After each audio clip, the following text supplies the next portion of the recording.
Hey, I'm at the shop today with George. Say hi, George. Hello.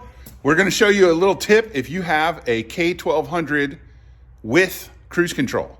Okay, with the key off, push the cruise control up to set, turn the key on, the light comes on.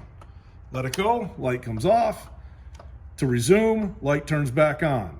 Let it off, light goes off. Switch the master off, light turns on. Turn the system back on again, light turns off. Pull the clutch in, light comes on, let it go, light goes off. Roll the throttle backwards. Set light comes on, release it, light comes off, and you hear a little motor run. That's normal. Grab the front brake, light comes on, release it, light goes off. Hit the rear brake, light comes on, and wait till it turns off. When you release it, you'll hear a whine and a click. Then you spin the rear wheel with your foot, and you'll see the set light blink.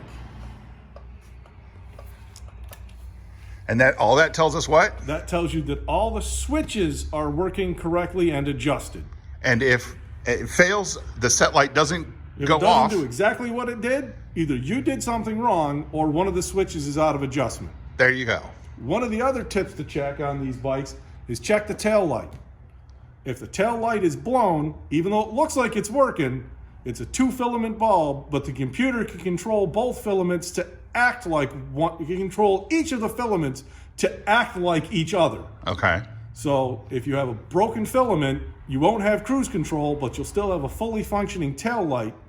But take it apart, look at it, make sure you have 2 filaments, and buy a BMW bulb, not a parts bulb, because those parts store bulbs sometimes have the wrong resistance and the computer doesn't like them. So there's a little bit of a hot tip for you if you have, say it again, a K1200, If you have a an RS, K1200 RS with cruise control, K1200GT with cruise control, CLC with cruise control, LT with cruise control. and that's how to check all of your switches and sensors to make sure that your cruise control is functioning properly. And if it fails in any of those places, you know that's the sensor to check out. So take it easy. We'll see you next time.